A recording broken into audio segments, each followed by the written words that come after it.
Alors nous en parlions le 1er février, les Ukrainiens ont remis le couvert et nous sommes désormais au 25e navire, ou bâtiment comme on dit dans la marine, russe détruit par les Ukrainiens. Ce coup-ci, c'était le 14 février et c'était un navire de débarquement de type Project 775 du nom de César Kunikov qui a été pris à partie par une multitude de petits drones navals, toujours les mêmes, les Magura V5, et qui a fini apparemment coulé.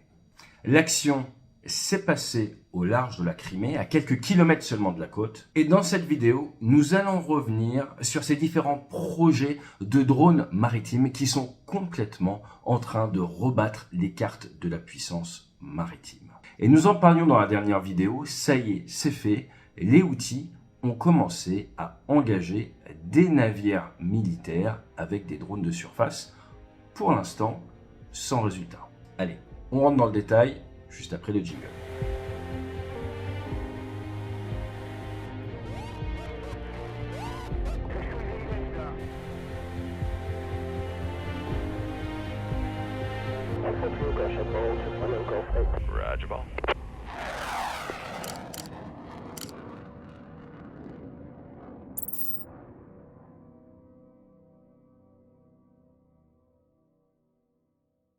Et juste avant d'attaquer la vidéo, je vous rappelle que nous avons désormais en ligne, le lien est juste en dessous, un e-learning autour de 3 grands chapitres, Aviate, Navigate, Communicate, les bases de l'aviation et comment se les approprier dans sa vie de tous les jours. C'est sur Teachable, le lien est juste en dessous et on attaque. Le groupe 13, le groupe du renseignement ukrainien qui revendique ces attaques, a décidément un certain sens de l'humour. Le César Kunikov, coulé le 14 février, jour de la Saint-Valentin, est une date qui n'est pas sans importance pour ce bâtiment de 113 mètres de long.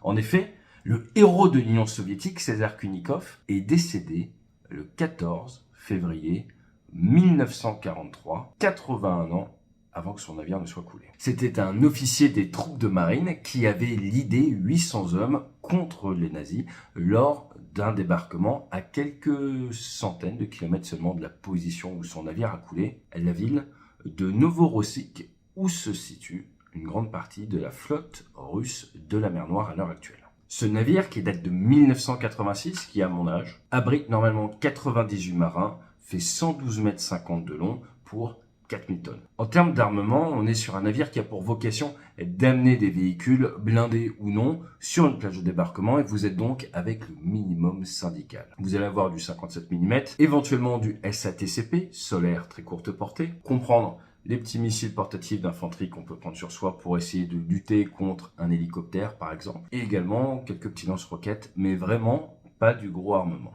Ce navire a déjà été employé notamment au Kosovo au sein de la force internationale et il aurait été touché le 24 mars 2022 à Berdyansk lors de frappes. Toujours est-il, sa dernière position connue était au large d'Albka, c'est à 17 km à l'ouest de Yalta, et cette ville est très connue pour son palais qui date de 1850 et c'est d'ailleurs une ville extrêmement touristique quand il n'y a pas la guerre. Le mode opératoire est le même que celui que l'on a vu le 1er février et il fonctionne. Envoyer des drones de nuit en saturation sur différents axes. Essayer dans un premier temps de taper la propulsion, faire ce qu'on appelle un mobility kill, une destruction de la mobilité du navire. Et ensuite, une fois que celui-ci ne peut plus vraiment manœuvrer, je vous rappelle que pour pouvoir même se diriger, un navire a besoin d'aller à quelques kilomètres heure, généralement de l'ordre de 5-6 km/h minimum pour pouvoir continuer à s'orienter à minima. Et bien là, il suffit de l'attaquer de plusieurs côtés à la fois, d'essayer de faire une brèche. Et ensuite, vous avez vu Titanic. Les Magura V5 sont l'arme quasi parfaite, mise au point pour ce type de mission. La difficulté étant forcément de pouvoir garder la liaison et piloter ces drones, car ils sont pilotés. Il faut donc une liaison satellitaire ou des relais avec des drones en l'air pour pouvoir diriger en temps réel ces drones. Drones qui d'ailleurs nourrissent la communication ukrainienne grâce à ces images. Donc il faut bien comprendre que ces drones ne sont pas autonomes, qu'ils sont guidés et que c'est donc du personnel qui met en œuvre ces drones pour viser et pour atteindre l'effet militaire voulu, à savoir couler le bâtiment. Comme je vous l'ai dit en introduction, les outils utilisent désormais ce type de navire dont nous avons retracé l'historique dans la dernière vidéo qu'on vous met en description juste en dessous. Je vous fais tout l'historique depuis l'Antiquité de ce type d'attaque. On va pas revenir dessus dans cette vidéo. Par contre, nous allons regarder un petit peu plus ce qui se fait dans les autres marines et notamment dans les marines occidentales. En France, nous avons la notification de contrat avec la DGA et Naval Group, avec l'UCUV et leur démonstrateur, le XLUV. Donc tout ça, c'est de l'acronyme pour dire Unmanned, donc non habité, Underwater Vessel, donc on est sur du bâtiment sous-marin non habité. Et un des objectifs sur lequel travaille Naval Group, c'est cette capacité de navigation autonome très importante pour du navire sous-marin. Donc là, quand vous êtes avec les navires ukrainiens, ils sont guidés en permanence, un peu comme si vous achetez un petit navire radiocommandé et que vous jouez avec sur le lac. Il faut pouvoir communiquer avec, soit par satellite, soit par relais radio.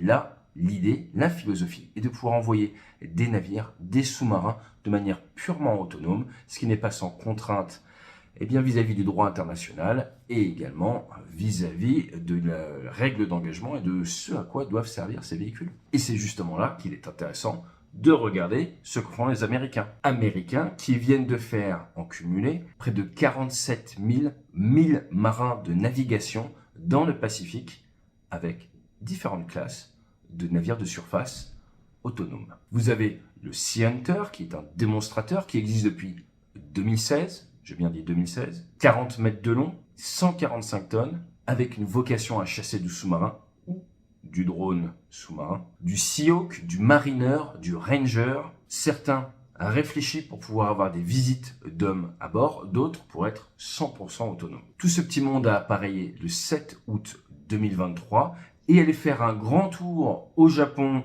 en Australie, pour montrer aux marins le futur de l'US Navy, mais également pour montrer aux partenaires ce qu'ils pouvaient éventuellement rejoindre comme programme. Et ils sont rentrés le 15 janvier 2024. Et gros avantage, les marins n'ont pas besoin de prendre de permission.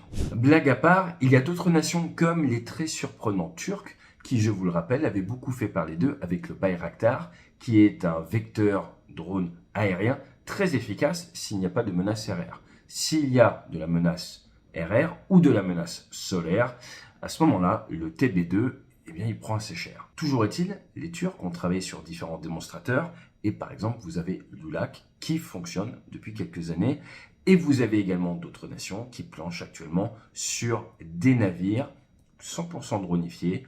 Les Chinois ont commencé à travailler sur le sujet, les Américains également et les Turcs.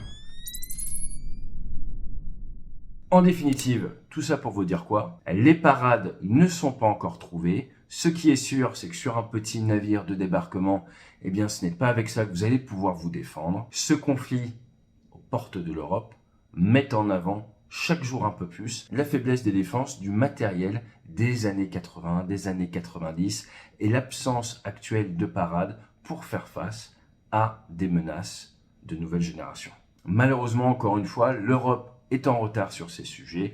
Heureusement, un souple virage semble amorcé. Mais comme on dit dans l'aviation, nous sommes clairement trailers. Être en trail, c'est être derrière les leaders et assez loin. Alors, si vous êtes jeune, que vous aimez bien les mathématiques, pourquoi pas faire ingénieur dans ces domaines-là? Les prochaines années s'annoncent absolument passionnantes. Et ce qui est sûr, c'est que si vous êtes une nation qui a peut-être pour projet ou dans ses plans d'envahir une île, les débarquements comme on a pu les connaître en Provence ou en Normandie risquent d'être de l'histoire ancienne, car imaginez l'attrition que peut réaliser une petite flotte de drones navals. La capacité de disruption est absolument gigantesque. Alors que tout le monde regardait des missiles hypersoniques comme peut-être la grosse menace contre les porte-avions, je pense honnêtement qu'en 2024, avec tous ces retours d'expérience, ce qui doit clairement inquiéter dans les états-majors et dans les bureaux d'études,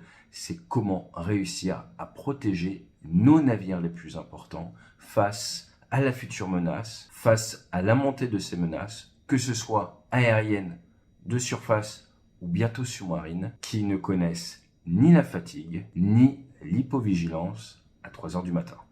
Moi, c'est pas mon cas, donc je vais me coucher. Le vol demain matin est tôt. Je vous dis à bientôt sur la chaîne. N'hésitez pas à vous abonner. Et si vous avez des sujets d'actualité que vous souhaitez nous voir couvrir, n'hésitez pas à les mettre dans les commentaires. La semaine prochaine, nous avons avec l'équipe un peu plus de temps. Car cette semaine, on a passé pas mal de temps à travailler avec l'industrie française qui est en train, doucement mais sûrement, de travailler sur le successeur du Charles de Gaulle. Et ça, c'est une autre histoire. Fly safe.